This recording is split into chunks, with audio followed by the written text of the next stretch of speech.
Cheese is made dash milk. என்ன answer வரும்? இந்த மாதிரி இங்கிலீஷோட நுவான்சஸை கற்றுக்க நம்ம பேஜை மறக்காமல் ஃபாலோ பண்ணிக்கோங்க. எந்த ஒரு பொருளிலிருந்து நம்ம ஒரு பொருளை உருவாக்குறோமோ அந்த பொருள் உருவானதுக்கப்புறம் எந்த ஒரு பொருளிலிருந்து வந்துச்சோ அதோட தடையுமே இல்லாத அளவுக்கு உருமாறி இருந்துச்சு அப்படின்னா அங்கே நம்ம ஃப்ரம் அப்படிங்கிற வார்த்தை யூஸ் பண்ணணும். நம்ம சீஸில் பார்த்தீங்கன்னா மில்கோட தடையுமே இருக்காது. அப்போ முழுக்க முழுக்க டிரான்ஸ்ஃபார்ம் ஆகிருச்சு. இந்த மாதிரி இடங்களில் நாம் ஃப்ரம் அப்படிங்கிற வார்த்தை யூஸ் பண்ணணும்.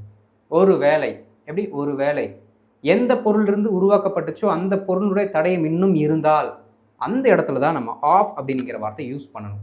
ஓகே, இப்போ ஒரு சில எக்ஸாம்பிள்ஸ் பார்க்கலாம். Paper is made dash wood. மரத்திலிருந்து பேப்பர் உருவாக்குறாங்க. உருவானதுக்கப்புறம் பேப்பரில் மரத்தினுடைய தடையும் இருக்காது. அப்போ இங்கே என்ன யூஸ் பண்ணணும்? ஃப்ரம் அப்படிங்கிற வார்த்தையை யூஸ் பண்ணணும். அடுத்து பாருங்க, chair is made dash wood. மரத்திலிருந்து சேரை உருவாக்குனாலும் சேரை பார்த்தாலே தெரியும் அது என்னதான் மரத்திலிருந்து உருவாக்கப்பட்டது அப்படின்ட்டு. அடுத்து பாருங்க, wine is made dash grapes. திராட்சை பழங்கள்லேருந்து என்ன பண்ணுறாங்க? வைனை உருவாக்குறாங்க. வைன் உருவானதுக்கப்புறம் அந்த திராட்சை இருந்த தடமே தெரியாது, அதனால ஃப்ரம். ரிங்கு பாருங்களேன், நம்ம யூஸ் பண்ணுற கோல்டு ரிங் கோல்டிலிருந்து உருவாக்குறாங்க. உருவாக்கப்பட்டதுக்கு அப்புறமும் தெரியும் அது கோல்டு அப்படின்ட்டு, அதனால ஆஃப் அப்படிங்கிற வார்த்தை யூஸ் பண்ணணும்.